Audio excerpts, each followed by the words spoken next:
أعوذ بالله من الشيطان الرجيم بسم الله الرحمن الرحيم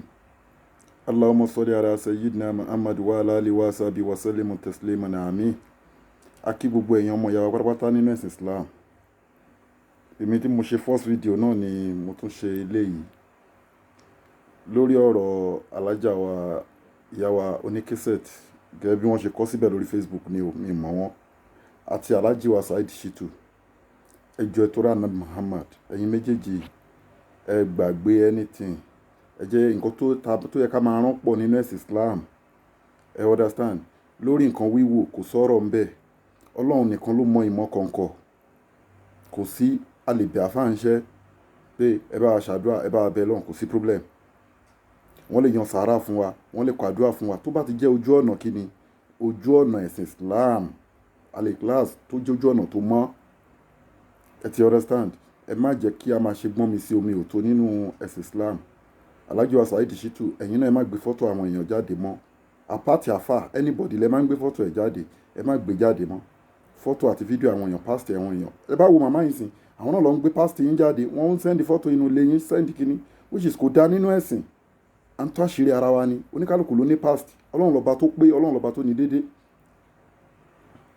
ẹ understand màmá gbogbo fọ́tò àfà Saheed tẹ post sórí Facebook ẹ lọ yọ kúrò ńbẹ̀ kò dá o torí pé kí ni tẹ́ ẹ bá yọ kì í ṣọ̀rọ̀ òní ẹ rántí pé every year Facebook máa rán yín létí fọ́tò yẹn àfà Saheed lè ti move on Alhaji wa Saheed Shittu wọ́n lè ti move on so kíní yẹn ẹ̀dẹ̀ lè ti tún jọjọ wà papọ̀ ẹ̀ lè ti jọjọ ṣe nǹkan dáadáa nínú ayé inú ẹ̀sìn Islam la wà so ẹ ní láti lọ yọ fọ́tò yẹn Alhaji wa Saheed Shittu fọ́tò fídíò màmá náà tẹ gbé jáde tẹ ṣe fúnra ara yín tẹ ní pé màmá yẹn ò pé kò dá o nínú ẹ̀sìn ẹ̀dà ni o ẹ má sọ pé màmá yẹn ò pé then ẹ̀yin tẹ máa ń comment tẹ máa ń pè sórí kíní àfà Alhaji Saheed Shittu alábòsí pọ̀ ọ̀nù yín o I'm very sorry to say èmi ò kí ń bẹ́yìn wò mí èmi máa ń lọ straight ni lóòótọ́ Ọlọ́run lọ́ba tó ní dédé àmọ́ èmi ò ní bo nǹkan ọ̀rọ̀ ẹ̀sìn ni mi ní kéèyàn má bu mi alábòsí pọ̀ ọ̀nù ẹ̀yin tẹ máa ń pè Alhaji wa Saheed Shittu bóyá tẹ̀lé wà lórí kíní wọn ni Alhaji Saheed Shittu ń bínú wọ́n ń bú màmá yìí wọ́n tẹ́ àti ṣàlàyé wọ́n wá ń sọ pé màmá yẹn ò gbádùn kọ́ọ̀lù kan dẹ̀ wọlé ó wá ń sọ pé màmá yẹn náà ò gbádùn tòótọ́ pé kíní kan tí màmá yẹn ò bá gbádùn kì í ṣe Nàìjíríà ni màmá yẹn wà alájà yẹn kì í ṣe Nàìjíríà lọ Germany ló wà ó dẹ̀ màmá yẹn nínú fídíò tó ṣe wọ́n ṣó ibi tí màmá yẹn ti ń ṣiṣẹ́ màmá yẹn ṣó ara ibi tóun ti ń ṣiṣẹ́ bóyá nínú train so ìgbà tó fẹ́ gbaṣẹ́ train yẹn nǹkan tí mo fẹ́ sọ fún wọn tó pè wọlé sọ̀rọ̀ Alhaji Saheed Shittu ni o ìgbà tí màmá yẹn gbaṣẹ́ train yẹn ṣó rò pé wọ́n ní gba medical check up ẹ̀ àbí báwọn yẹn máa ń pè wọ́n máa gba medical ẹ̀ so Germany ò rí pé orí màmá yẹn ò pé ó ti ya wèrè indirectly ẹ̀ ń sọ pé màmá yẹn ò gbádùn lọ́pọlọ nìyẹn pé ó ya wèrè kódà o oníkálukú ló lágbà ńlé oníkálukú ló ní àgbàlagbà ńlé ẹ jẹ́ ká máa pọ́n àwọn àgbàlagbà lé it's a part of sunna tẹ́ ń kọ́ wa inú sunna ló wà ẹ má yẹ ká máa yájú sáwọn àgbàlagbà no matter nǹkan tó bá kú màmá yẹn sọ Alhaji Saheed wọ́n láwọn ti pe màmá rí pé ọ́ndálì pé kíní kan torí pé àwọn bọ̀wọ̀ àgbàlagbà làwọn fi pè wọ́n ti ṣe nǹkan tó dá ń bẹ̀ yẹn wàláì azim bọ́tí ẹ wá ní pé màmá yẹn ò gbádùn kẹ́nìkan wá lọ Germany kẹ́nìkan wá ṣe kíní tí màmá yẹn ò bá gbádùn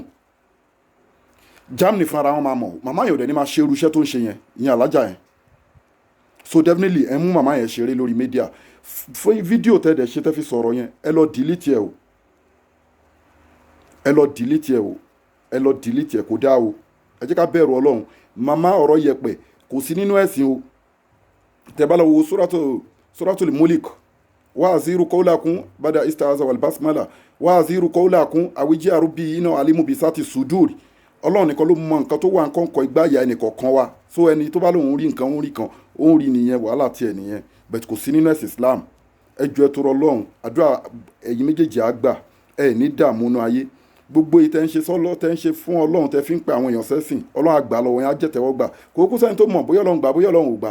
kí la fẹ́ para wa fún Ọlọ́run ló lè dúró tẹ̀sìn ẹ̀ Ọlọ́run ló lẹ́sìn ẹ̀ òun ló dẹ̀ lè dúró tì í òun ló ń ṣọ́ àlùkùránì òun ló ń ṣọ́ ẹ̀sìn ẹ dákun ẹ tọrọ Ọlọ́run ẹ má ìkan máa wò wá lórí mídíà pé à ń jà lójú ní à ń jà lọ́la àwọn owó ní àwọn mùsùlùmí èyí tó jù yìí lọ ó ń ṣẹlẹ̀ nínú àwọn ẹ̀sìn tó kù mélòó ni wọ́n ń gbé sórí mídíà ń bẹ̀ ẹ má post fọ́tò èèyàn mọ́ oníkálukú ló ní past ok Alhaji Saheed Shittu ẹ wo màmá yẹn sìn ó lọ ń kó àwọn fọ́tò jáde fún yín kódà ẹ jẹ́ ká sọ̀rọ̀ Ọlọ́run kẹ́fìrìtì máa lọ àdúrà gbogbo wa gbà màmá yẹn ò kí ń ṣe wèrè o. Gbogbo ìwọ tó bá pe màmá yẹn ní wèrè, mi mọ màmá rí, mo fi ọjọ́ tí màá wọlé sùn mo fi búra, mo fa Al-Qur'an búra, mi mọ màmá yẹn rí, bẹ́ẹ̀ tí ara àgbàlagbà máa ń ta mí. Tọ́lọ́run value àgbàlagbà púpọ̀. Ẹ má pe màmá yẹn wèrè o. Ẹ lọ voice message tẹ ṣe, lecture tẹ ṣe, tẹ fi sọ pé màmá yẹn ò gbádùn. Ẹni tó fẹ́ lọ wò ní Germany, tí màmá yẹn ò bá gbádùn, Germany àti mọ̀ kò ní ṣe irúṣẹ́ tó ń ṣe yẹn. Torí àwa yìí náà kò sí, àwa náà ti travel káàkiri, àti travel káàkiri, and I know the rule and regulation. Kíyàn tó lè gbaṣẹ́ labroad, wọ́n máa béèrè medical ẹ̀, wọ́n á dẹ̀ ṣẹ́kì ẹ̀. So wọn wá ní rí èèyàn tó ń ṣẹ́nu train, wọn ò ní rí pé orí ẹ̀ ò pé. So orí màmá yẹn pé ìjà ló dé lórí ìdòwe. Ẹ̀ẹ́dẹ̀kọ́ wa lẹ́kọ̀ọ́ kan láti jọ́dẹ̀ tí ń jọjọ́ exchange ọ̀rọ̀. Ẹ dákun ẹ̀ tó rà náà mọ̀ọ́mọ̀. Àdúrà gbogbo wa gbà. Alhaji Saheed Shittu, mo fọ Ọlọ́run ọba àtànábì Muhammad àtàlùkùránì, mo fi bẹ̀ yín, iṣẹ́ yín ò ní bàjẹ́, ọ̀nà yín á là. Màmá náà àdúrà yín á gba ẹ jèrè ọmọ, àwọn ọmọ yín á jèrè yín, ẹ̀ ní dààmú náà ayé. Ọlànàbì Muhammad wájú Ọlọ́run, ọlá ilaha illallah níwájú Ọlọ́run. Gbogbo ẹ̀yin tẹ máa ń pè tẹ jẹ́ followers, ẹni tó bá fẹ́ látùbọ̀tán dáadáa nínú yín, ẹ ṣọ́ nǹkan tẹ́ máa fọwọ́ ara yín kọ́ o. Ẹ ṣọ́ nǹkan tẹ́ máa fọwọ́ ara yín kọ́ o. Ẹ̀san á ké o, ẹ̀san á ké o, ẹ̀dẹ̀yìn lẹ́yìn àbòsí o. Tí wọn náà ń pè sórí kinní pé màmá yẹn ò gbádùn kinní kan, bóyá wọn á ṣe kinní kan, alábòsí ni gbogbo ẹ̀yin, most of torí kí n máa lo jamu most of àwọn tó máa ń kọ́mẹ̀ntì yẹn, ẹ jẹ́ ká wà very careful, ẹ jẹ́ ká deliver lecture wa, ẹ má yẹ ká follow wọn o, wọ́n máa tìyàn dénú náà ni o. Most of àwọn tó ń pè yín Alhaji Saheed Shittu, wọ́n ń pe àwọn àfáà mi, wọ́n ń pe àwọn ẹlòmíì tẹ́ ń gbọ́rọ̀ wọn wá sí program lẹ́yìn tí wọ́n ṣàbòsí. Àmọ́ Ọlọ́run ló mọ kọ̀ọ̀kan oníkálukú, Ọlọ́run ló dẹ̀ mẹjọ́ dá. Àdúrà wa gbà o, àní dààmú, ọ̀làlá àwùlà wàlá quwwata illa billahi al-aliyyil azim. Subhana rabbika rabbil izzati amma yasifun, wassalamu ala al-mursalin walhamdulillahi rabbil alamin. Ọlọ́run já sórí rẹ̀ ayé àtàlùkìyámà, masalam.